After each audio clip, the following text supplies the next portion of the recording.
క్రీస్తు వారి ఘనమైన నామంలో యూట్యూబ్ ప్రేక్షకులకు సహోదరులందరికీ హృదయపూర్వక వందనాలు తెలియజేసుకుంటున్నాను.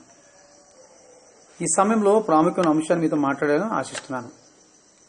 ఆ అంశం ఏంటంటే అభిషేకింపబడిన క్రైస్తవుడు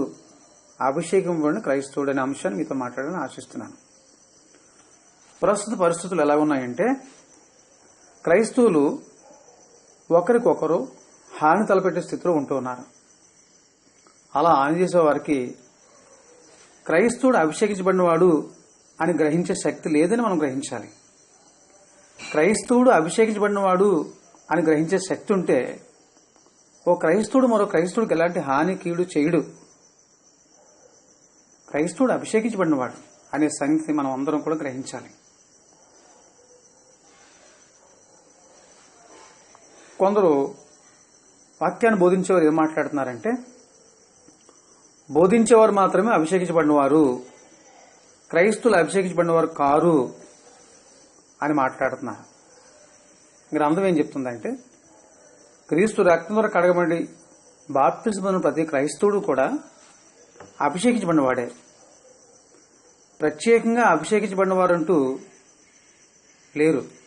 ప్రతి క్రైస్తవుడు అభిషేకించబడినవాడని గ్రంథం చెప్తుంది. ఈ సంగతి మనం గమనించాలి. అసలు అభిషేకం అంటే ఏంటి మనం ఆలోచిద్దాం. అభిషేకించుట అంటే ఏంటంటే ప్రత్యేకింపబడుట లేక ప్రతిష్ఠింపబడుట, ఇవి అర్థాలు. పాత నిబంధన కాలంలో తల మీద అభిషేక తైలాన్ని పోసి అభిషేకించేవారు. ఉదాహరణకు 133 కీర్తన మనం చదువుకున్నట్లయితే సహోదరులు ఐక్యత కలిగి నివసించుట ఎంత మేలు, ఎంత మనోహరము. అది తల మీద పోయబడి అహరోను గడ్డ మీదుగా కారి అతని అంగీల అంచుల వరకు దిగజారిన పరిమళ తైలం వలె ఉండును. సియోను కొండల మీదకి దిగవచ్చు, ఎర్మోను మంచు వలె ఉండును. ఆశీర్వాదమును శాశ్వత జీవమును అచ్చట నుండవలనని యెహోవా సెలవిచ్చున్నాడు. కాబట్టి ధర్మశాస్త్ర కాలంలో తల మీద అభిషేక తైలాన్ని పోసి అభిషేకించడం అనేది జరుగుతుందనే విషయాన్ని మనం కూడా గమనించాలి. ఈ అభిషేక తైలాన్ని ఎలా తయారు చేయాలో గ్రంథంలో నమూనా ఉంది. అభిషేక తైలాన్ని తయారు చేసే నమూనా, ఆ ఫార్ములా ఏంటో దేవుడే తెలియజేశాడు. నిర్గమకాండము 30 అధ్యాయము 22వ వచనం నుండి 33వ వచనం వరకు మీరు చదవండి. నిర్గమకాండం 30 అధ్యాయము 22వ వచనం నుండి 33వ వచనం చదువుకున్నట్లయితే అభిషేక తైలాన్ని తయారు చేసే ఆ నమూనా, ఆ ఫార్ములా ఏంటో దేవుడు అక్కడ తెలియజేస్తున్నాడు. ఈ అధ్యాయంలో ఈ వచనాల్లో 2 ప్రాముఖ్యమైన విషయాలు మనం గుర్తుంచుకోవాలి. ఒకటి ఏంటంటే అన్యులెవరిని ఈ తైలంతో అభిషేకించకూడదు అనేది దేవుని ఆజ్ఞ. అన్యులెవరిని కూడా ఈ తైలంతో అభిషేకించకూడదు. రెండవ ప్రాముఖ్యమైన అంశం ఏంటంటే ఈ తైలానికి మారుగా వేరొక తైలాన్ని ఎవరూ కూడా తయారు చేసుకోకూడదు. ఈ తైలానికి మారుగా, ఈ తైలానికి బదులుగా వేరొక తైలాన్ని ఎవ్వరూ తయారు చేసుకోకూడదు అనేది దేవునికి ఆజ్ఞగా ఉంది. ధర్మశాస్త్ర కాలంలో ఎవరు అభిషేకించబడ్డారు అని ఆలోచించినట్లయితే అభిషేకించబడిన వారు ఉన్నారు, అభిషేకం ఇచ్చిన వారు ఉన్నారు. కొన్ని లేఖనాల పరిశీలన చేద్దాం. మొట్టమొదటిగా మోషే అహరోనుని అతని కుమారుని అభిషేకించినట్లుగా గ్రంథం చెప్తూ ఉంది. నిర్గమకాండము 30 అధ్యాయం 30వ వచనంలోను, లేవియకాండము 8వ అధ్యాయము 12వ వచనంలోను మనం చదువుకున్నట్లయితే యాజకులు అభిషేకం పొందిన వారిగా గ్రంథం చెప్తూ ఉంది. మోషే అహరోనుని అతని కుమారుల్ని అభిషేకించాడు. అభిషేకించడానికి ఏం చేసి ఉంటాడు? అభిషేక తైలాన్ని వారి యొక్క తల మీద పోయాలి. తల మీద పోసి వారిని అభిషేకించాలి. అలాగే సమూయేలు కూడా ఇశ్రాయేలుకి మొట్టమొదటి రాజు సౌలును అభిషేకించినట్లుగా గ్రంథం చెబుతుంది. మొదటి సమూయేలు గ్రంథము 10:1 సౌలు అభిషేకం పొందినవాడిగా ఉన్నాడు. అలాగే సమూయేలు దావీదును కూడా అభిషేకించినట్లుగా గ్రంథం చెప్తుంది. మొదటి సమూయేలు గ్రంథము 16:13 చదువుకున్నట్లయితే సమూయేలు ప్రవక్త సౌలు రాజుని దావీదు రాజుని కూడా అభిషేకించినట్లుగా గ్రంథం చెప్తుంది. అలాగే ఏలియా కూడా ఎలీషాను ప్రవక్తగా అభిషేకించాడు. మొదటి రాజుల గ్రంథము 19:15 నుండి 21 చదువుకున్నట్లయితే ఎలీషా కూడా అభిషేకం పొందినవాడిగా ఉన్నాడు. ఈ ధర్మశాస్త్ర యుగంలో యాజకులు అభిషేకం పొందినవారుగా ఉన్నారు, రాజులు అభిషేకం పొందినవారుగా ఉన్నారు, ప్రవక్తలు అభిషేకం పొందినవారుగా ఉన్నారు. అంతేకాదు క్రీస్తు ప్రభు కూడా ధర్మశాస్త్ర యుగానికి సంబంధించిన వాడు. క్రీస్తు ప్రభు వారు కూడా అభిషేకించబడ్డారు. క్రీస్తు ప్రభు వారిని అభిషేకించింది ఎవరంటే తండ్రి అయిన దేవుడు ఆయన అభిషేకించినట్లుగా గ్రంథం చెప్తుంది. అపోస్తల కార్యాలు 4:27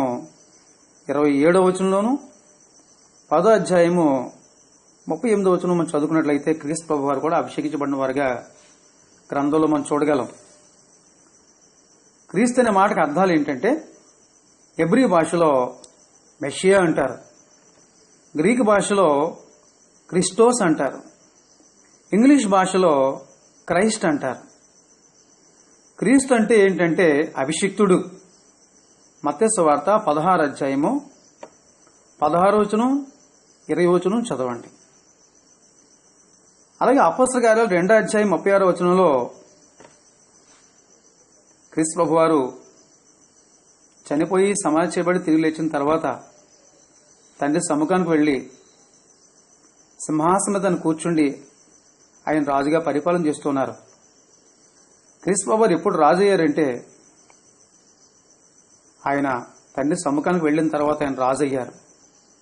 2:36 చదువుకుంటున్న మాట ఏంటంటే మీరు సిలువ వేసిన ఈ యేసునే దేవుడు ప్రభువుగాను, ప్రభు అంటే రాజుగాను, అలాగే క్రీస్తుగాను నియమించను. క్రీస్తు అంటే అభిషిక్తుడు. కాబట్టి యేసుక్రీస్తు ప్రభు వారు కూడా అభిషేకించబడినవాడు అనే విషయాన్ని మనం కూడా గమనించాలి. అలాగే క్రొత్త నిబంధనలో అభిషేకించబడిన వారు ఎవరైనా ఉన్నారా అని ఆలోచించినట్లయితే క్రీస్తు ప్రభు యొక్క శిష్యులు అభిషేకించబడిన వారు అనే విషయాన్ని ఇక్కడ మనం గమనించాలి. 2 కొరింథీ పత్రిక 1:21 2 కొరింథీ పత్రిక 1:21 మనం చదువుకున్నట్లయితే అపోస్తలులు అభిషేకించబడిన వారు అనే విషయాన్ని మనం అక్కడ చదవగలం. మీతో కూడా క్రీస్తునందు నిలిచిండునట్లుగా మమ్మను స్థిరపరిచి అభిషేకించిన వాడు దేవుడే అని పౌలు గారు ఈ విషయాన్ని 2 కొరింథీ పత్రిక 1:21 మాట్లాడుతున్నారు. కాబట్టి అపోస్తలు అభిషేకం పొందిన వారుగా, అభిషేకించబడిన వారుగా గ్రంథం చెప్తూ ఉంది. అంతేకాదు క్రైస్తవులు అందరూ కూడా అభిషేకించబడిన వారే అని గ్రంథం చెప్తుంది. మొదటి యోహాను పత్రిక 2:20-27 చదవండి. అక్కడ వ్రాయబడిన మాటలు ఏంటంటే అయితే మీరు పరిశుద్ధుని వలన అభిషేకం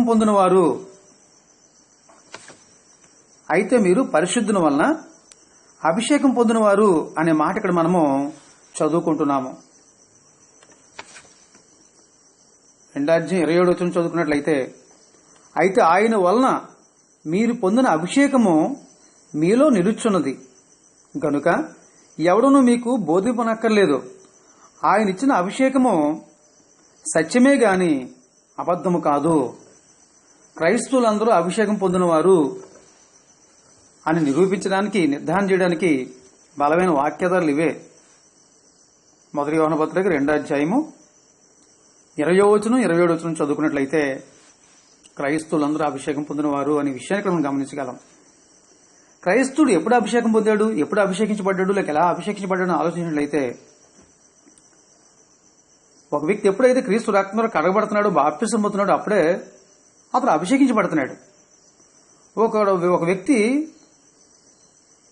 అభిషేకించబడ్డానికి అభిషేక తైలం ఏంటంటే క్రీస్తు ప్రభు వారు శిలువ మీద కాచినటువంటి అమూల్యమైన రక్తం అనే విషయాన్ని మనము జ్ఞాపకం ఉంచుకోవాలి. క్రైస్తవుడు అభిషేకించబడినవాడు. పేతురు రాసిన మొదటి పత్రిక 2:9 చదువుకున్నట్లయితే అక్కడ క్రైస్తవుల గురించి కొన్ని మాటలు రాయబడ్డాయి.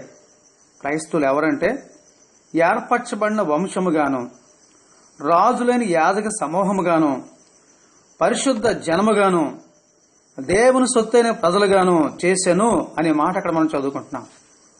ఏర్పరచబడిన వంశం క్రైస్తవులు, అలాగే రాజులు, యాజకులు. ధర్మశాస్త్ర యుగంలో లేవి గోత్రికులు మాత్రమే యాజకులు. ఇప్పుడు యాజకులు ఎవరు? ప్రతి క్రైస్తవుడు కూడా యాజకుడే అని గ్రంథం చెప్తూ ఉంది. క్రైస్తవులు అందరూ యాజకులే. మనం రాజులమే, యాజకులమే, పరిశుద్ధ జనం, దేవుని సొత్తైన ప్రజలు. ధర్మశాస్త్ర యుగంలో లేవి గోత్రికులు మాత్రమే యాజకులు. క్రొత్త నిబంధన చట్టాన్ని అనుసరించి క్రైస్తవ యుగంలో ప్రతి క్రైస్తవుడు యాజకుడే అని గ్రంథం చెప్తూ ఉంది. అభిషేకించబడిన వారి పట్ల క్రైస్తవులు ఎలా ప్రవర్తించాలి అనే విషయాన్ని కూడా మనం గమనిద్దాం, ఆలోచించేద్దాం. ఉదాహరణకి ఇశ్రాయేలుకి మొట్టమొదటి రాజు సౌలు రాజు అయిన తర్వాత తనకు ఉపకారం చేసినటువంటి దావీదుని చంపడానికి పలుమార్లు ప్రయత్నం చేశాడు. దావీదు తన కుర్చీని ఆక్రమించుకుంటాడేమోనని. దావీదుని చంపడానికి ఎన్ని ప్రయత్నాలు చేసినా సరే సౌలు చేతికి దావీదు చిక్కకుండా మహాదేవుడు మహోన్నతుడు దావీదుని కాపాడుతూ ఉన్నాడు. దావీదు తనకు అందుబాటులో ఉంటే తను చంపుతాడనే సంగతి గ్రహించి సౌలుకు దూరంగా పారిపోతాడు. అడవుల్లోనికి, అరణ్యంలోనికి వెళ్ళిపోతుంటున్నాడు. అయినా సరే సౌలు వెంటాడి దావీదుని చంపడానికి ప్రయత్నం చేస్తుంటాడు. కొన్ని విషయాలు మనం చదువుదాం. మొదటి సమూయేలు గ్రంథము 24 అధ్యాయము. మొదటి సమూయేలు గ్రంథము 24 అధ్యాయంలో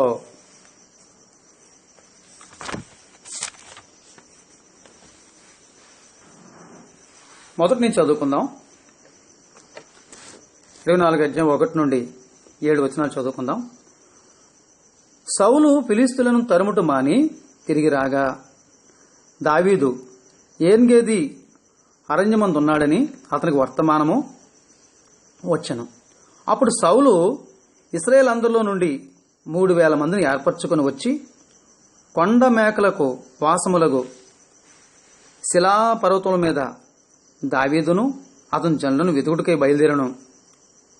మార్గమునున్న గొర్రె దొడ్లకు అతడు రాగా అక్కడ గుహ ఒకటి కనబడిను. అందులో సౌలు శంఖానివర్తికి పోగా దావీదును అతని జనులను ఆ గుహ లోపల భాగంలో ఉండేది కనుక దావీదు జనులు మాట్లాడుతున్నారు. అదిగో, నీ దృష్టికి ఏది మంచిదో అది నీవు అతనికి చేయనట్లు నీ శత్రువు నీ చేతికి అప్పగింతునని యెహోవా నీతో చెప్పిన దినము వచ్చినని అతనితో అనగా దావీదు లేచి వచ్చి సౌలునకు తెలియకుండా అతని పై వస్త్రపు చెంగును కోసెను. సౌలు పై వస్త్రమును తాను కోసినని దావీదు మనసునొచ్చి ఇతడు యెహోవా చేత అభిషేకం నొందినవాడు గనుక యెహోవా చేత అభిషిక్తుడైన నా ప్రభువునకు నేను ఈ కార్యం చేయను, యెహోవాను బట్టి అతను నేను చంపను అని తన జనులతో చెప్పాను.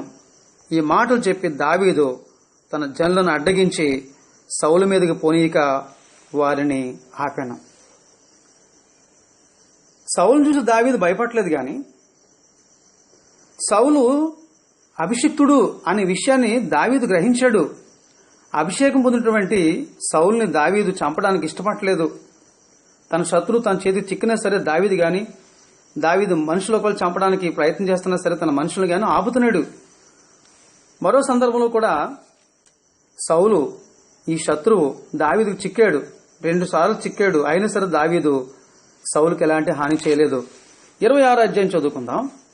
26 అధ్యాయంలో అంతటా జీఫీలు గిబియాలో సౌలు నొద్దకు వచ్చి, దావీదు యోషిమోను ఎదుట హకీలా మన్యములో దాగి ఉన్నాడని తెలియజేయగా, సౌలు లేచి ఇశ్రాయేలులో ఏర్పరచబడిన 3,000 మందిని తీసుకుని జీపు అరణ్యములో దావీదును వెదుకుటకు జీపు అరణ్యమునకు పోయెను. సౌలు యెషీమోను ఎదుటనున్న హకీలా మన్యమందు త్రోవ పక్కను దిగగా, దావీదు అరణ్యములో నివసించుండి తన్ను పట్టుకొనవలని సౌలు అరణ్యమునకు వచ్చినని విని వేగులు వారిని పంపి నిశ్చయముగా సౌలు వచ్చినని తెలుసుకొనెను. తరువాత దావీదు లేచి సౌలు దండు దిగిన స్థలము దగ్గరకు వచ్చి, సౌలునకు సైన్యాధిపతికు నేరు కుమారుడైన అబ్నేరును పరుండి ఉండగా వారును స్థలము కనుగొనను. సౌలు దండు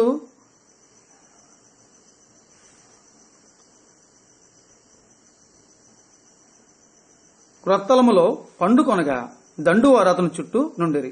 అప్పుడు దావీదు పాలెములోనికి సౌలు దగ్గరకు నాతో కూడా ఎవరు వత్తురని హిత్తీయుడైన అహీమెలకును షెరూయా కుమారుడైన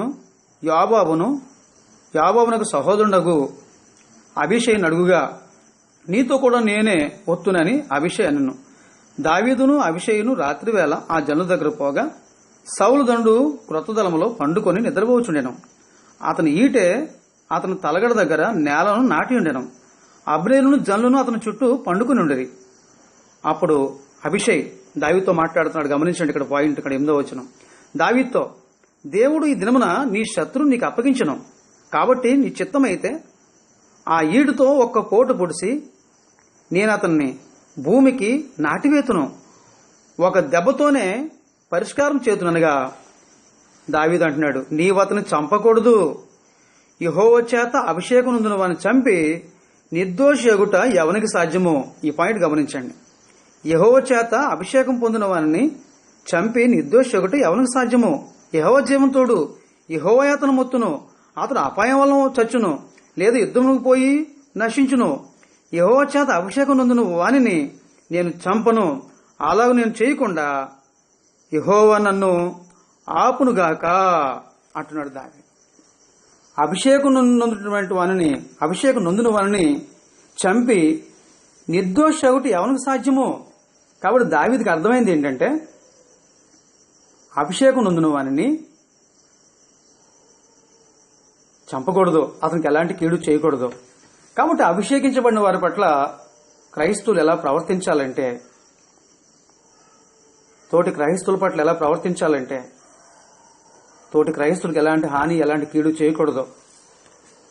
అంటే అభిషేకించబడిన వారిని మనం ద్వేషింపకూడదు, అభిషేకించబడిన వారిని దూషింపకూడదు, అభిషేకించబడిన వారిని చంపకూడదు, అభిషేకించబడిన వారిని అగౌరవపరచకూడదు, అభిషేకించబడిన వారికి వ్యతిరేకంగా చెడ్డ మాటలు చెప్పకూడదు, అభిషేకించబడిన వారికి ఎటువంటి హాని తలపెట్టకూడదు, అభిషేకించబడిన వారికి ఎటువంటి కష్టమును కలుగజేయకూడదు.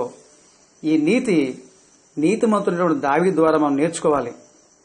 దావీదుకి తన శత్రువు సౌలు తన చేతికి చిక్కినా సరే ఎందుకు చంపలేదు? చంపలేకపోవడానికి కారణం ఏంటంటే, సౌలును చూసి, సౌలు యొక్క సైనికులను చూసి భయపడలేదు. కానీ కేవలం సౌలు అభిషిక్తుడు, దేవుని చేత అభిషేకం పొందినవాడు అనే విషయాన్ని దావీదు గ్రహించాడు, గుర్తించాడు. ఈరోజు కూడా మనం క్రైస్తవులు అభిషేకం పొందిన వారనే సంగతి మనం గుర్తిస్తే, మనం క్రైస్తవులను ద్వేషించం, దూషించం, వారిని చంపం, వారిని అగౌరవపరచం, వారికి వ్యతిరేకంగా చెడ్డమాటలు చెప్పం, వారికి ఎలాంటి కీడు తలపెట్టం, వారికి ఎలాంటి కష్టాన్ని కలుగజేయం. కాబట్టి అభిషేకించబడిన వారి పట్ల ఎలా ప్రవర్తించాలో కూడా మనం నేర్చుకున్నాం. చివరికి ఇంకో విషయం చెప్పి ముగిస్తారు. అభిషేకించబడిన క్రైస్తవుడు ఎలా బ్రతకాలి? అభిషేకించబడిన క్రైస్తవుడు ఎలా బ్రతకాలంటే, మొట్టమొదటిగా అతడు పరిశుద్ధంగా బ్రతకాలి. మచ్చ మరక డాగులేని పవిత్రమైన జీవితం జీవించాలి. ఈ లోకస్తులతో కలిసిపోకుండా ప్రత్యేకంగా బ్రతకాలి. అవిశ్వాసులతో జోడుగా ఉండకూడదు. 2 కొరింథీ పత్రిక 6వ అధ్యాయము 14 నుండి 18 వచనాలు చదవండి. అలాగే కొరింథీయుల రాసిన మొదటి పత్రిక 1వ అధ్యాయం 2వ వచనంలో మనం చదువుకుంటున్న మాట ఏంటంటే, క్రీస్తు రక్తం ద్వారా మనం పరిశుద్ధపరచబడ్డాము, అంతేకాకుండా పరిశుద్ధులుగా ఉండడానికే దేవుడు మనల్ని పిలిచాడు అనే విషయాన్ని అక్కడ మనం చదువుకుంటున్నాం. కాబట్టి అభిషేకించబడిన క్రైస్తవుడు ఎలా బ్రతకాలంటే పరిశుద్ధంగా బ్రతకాలి. అలాగే రెండో విషయం ఏంటంటే సహోదర ప్రేమ కలిగి ఉండాలి. రోమిల రాసిన పత్రిక 12 అధ్యాయము 9 నుండి 21 నుంచి చదవండి. సహోదర ప్రేమ కలిగి ఉండడం అంటే ఒక తల్లి తన బిడ్డ మీద ఎంత ప్రేమ చూపిస్తుందో, తల్లి బిడ్డ మీద చూపే ప్రేమ ఎలా ఉంటుందో అలాగే సహోదరుల పట్ల మనం ప్రేమ చూపించాలి. అప్పుడే దేవుని ప్రేమ మన మీద ఉంటుంది. 103 కీర్తన 10 నుండి 12 వచనాలు చదవండి. దేవుని ప్రేమ మన మీద ఉండాలంటే ఒక తల్లి తన బిడ్డను ప్రేమించినట్లుగా మన సహోదరులను మనం ప్రేమించాలని గ్రంథం చెప్తుంది. అలాగే మూడో విషయం ఏంటంటే ఒకరినొకరు సహించుచు క్షమించాలని గ్రంథం చెప్తుంది. కొలస్సీయులకు రాసిన పత్రిక 3వ అధ్యాయము 13వ వచనం 14వ వచనం చదవండి. ఒకరినొకరు సహిస్తూ క్షమించాలి, ఒకరినొకరు ప్రేమించుకోవాలి. 1 యోహాను పత్రిక 3వ అధ్యాయము 11వ వచనము 23వ వచనం కూడా చదవండి. 1 యోహాను పత్రిక 4వ అధ్యాయము 11వ వచనం కూడా చదవండి. అలాగే రోమిల రాసిన పత్రిక 13వ అధ్యాయము 8వ వచనం కూడా చదవండి. ఈ వచనాల్లో సహోదరులు ఒకరినొకరు ప్రేమించుకోవాలని గ్రంథం చెప్తుంది. 4వ విషయం ఏంటంటే ప్రేమ కలిగిన వారై ఒకరికొకరు దాసులే ఉంటాడని గ్రంథం చెప్తుంది. గలతీయులకు రాసిన పత్రిక 5వ అధ్యాయం 13వ వచనం చదవండి. ప్రేమ కలిగిన వారై ఒకరికొకరు దాసులే ఉండాలి అంటే క్రీస్తును మాదిరి కలిగి జీవించాలి. అంతేగాని మనము అధికారులుగా జీవించకూడదు. అధికారిగా కాదు, ఒక దాసుల్లా జీవించి అంతగా మనం తగ్గించుకోవాలి. గ్రంథం చెప్తున్న తను తగ్గించుకున్నవాడు హెచ్చించబడతాడు, తను హెచ్చించుకున్నవాడు తగ్గించబడతాడని గ్రంథం చెప్తుంది. కాబట్టి ఈ పాఠం ద్వారా మనం నేర్చుకునే ప్రాముఖ్యమైన విషయాలు ఏంటంటే సహోదరులారా, నేటి క్రైస్తవ సమాజంలో అభిషేకించబడిన దైవజనులంటూ ప్రత్యేకంగా లేరు అనే విషయాన్ని ఈ పాఠం ద్వారా మీకు నేను తెలియపరచాలనుకుంటున్నాను. బాప్తిసం పొందిన ప్రతి క్రైస్తవుడు కూడా అభిషేకించబడినవాడే. ప్రతి క్రైస్తవుడు అభిషేకించబడినవాడే. ప్రత్యేకంగా అభిషేకించబడినటువంటి దైవజనులు లేరు, ఎవరికి కొమ్ములు లేవు. క్రైస్తవులందరూ అభిషేకించబడిన వారని గ్రంథం చెప్తుంది. అభిషేకించబడిన క్రైస్తవులు తమ తోటి సహోదరులకు ఎలాంటి కీడు తలపెట్టకూడదని కూడా మనం నేర్చుకుంటున్నాం. అలాగే అభిషేకించబడిన క్రైస్తవులు పరిశుద్ధంగా జీవించాలి, ప్రత్యేకంగా బ్రతకాలని గ్రంథం చెప్తుంది. అలాగే అభిషేకించబడిన క్రైస్తవులు తమ తోటి క్రైస్తవులకు ఎలాంటి హాని చేసినా సరే దేవుడు జోక్యం చేసుకుంటాడు, వారి పక్షంగా ఆయన వాదిస్తాడు. అలాంటి వారు దేవుడు సహాయం చేస్తాడు. కాబట్టి అభిషేకించబడిన వారి జోలికి మనం వెళ్ళకూడదు. క్రైస్తవులు ఒకరు ఆనంద తలపెట్టుకుంటున్నారు, ఒకరినొకరు ద్వేషిస్తున్నారు. ఒక క్రైస్తవుడు మరో క్రైస్తవుని ద్వేషిస్తున్నాడు అంటే క్రైస్తవుడు అభిషేకించబడిన వాడు అని గ్రహించే శక్తి ఇలాంటి వారికి లేదని సంగతి సమయంలో మనం గమనించాలి. కాబట్టి అభిషేకించబడినటువంటి దేవుని సేవకులు కానీ క్రైస్తవులు కానీ వారి జోలికి అన్యులు ఎవరూ పోకూడదు. అలా పోయినట్లయితే కోరుకోరు వారి ప్రమాదాన్ని కొని తెచ్చుకుంటున్నారు. ఆయన బిడ్డల జోలికి వచ్చినట్లయితే దేవుడు ఊరుకోడు, వారి పక్షంగా ఆయన వాదిస్తాడు, సహాయం చేస్తాడు. సౌలు క్రైస్తవులు హింసిస్తున్న సందర్భంలో క్రీస్తు వారు మాట్లాడుతున్నారు, సౌలా నీవు నన్ను ఎందుకు హింసిస్తున్నావు? అక్కడ హింసించబడేది క్రైస్తవులను ఎవరైనా హింసిస్తే ఆ బాధ క్రీస్తు వారికి కలుగుతున్న విషయాన్ని సమయంలో మనం జ్ఞాపకం ఉంచుకోవాలి. ఎవడైనా ఆయన బిడ్డల జోలికి వచ్చినట్లయితే ఆయన కనుగుడ్డును ముట్టినట్లు ఆయన జకరియా గ్రంథం 2వ అధ్యాయం 8వ వచనంలో మనం చదువుకుంటున్నాం. ఆయన కనుగుడ్డును ఎవడైనా ముట్టగలడా? కాబట్టి అభిషేకించబడిన క్రైస్తవుడు అనే ఈ పాఠంలో ఎన్నో ప్రాముఖ్యమైన విషయాలు మనం నేర్చుకున్నాం. ఈ పాఠం ద్వారా మనము అభిషేకించబడిన వారిని ఎవరిని కూడా మనము ద్వేషించొద్దు, దూషించొద్దు, వారిని చంపొద్దు, వారిని అగౌరవపరచొద్దు, వారికి వ్యతిరేకంగా మనం చెడ్డ మాటలు చెప్పొద్దు, వారికి ఎలాంటి హాని తలపెట్టకూడదు, వారికి ఎలాంటి కష్టాన్ని కలుగజేయకూడదు అని నేర్చుకుంటూ అభిషేకించబడిన క్రైస్తవులు ప్రత్యేకంగా బ్రతకాలి, ప్రేమ కలిగి బ్రతకాలి. ఆ బ్రతికితేనే మనం ఆ పరలోక రాజ్యంలో ప్రవేశించగలం. ఈ భూమి మీద మనం జీవించే కొద్ది కాలం సంతోషంగా ఆనందంగా బ్రతకగలం. మన జీవితాలు క్షేమంగా ఉంటాయి. మన సంవత్సరాలు సుఖంగా వెళ్ళబుచ్చగలం. అలా బ్రతకడానికి మనం అందరం కూడా కృషి చేద్దాం. ఎంతవరకు ఓపికగా వాక్యం మీ అందరూ కూడా హృదయపూర్వక వందనాలు తీసుకుంటూ ఈ మాటలు ముగిస్తున్నాను. Thank you.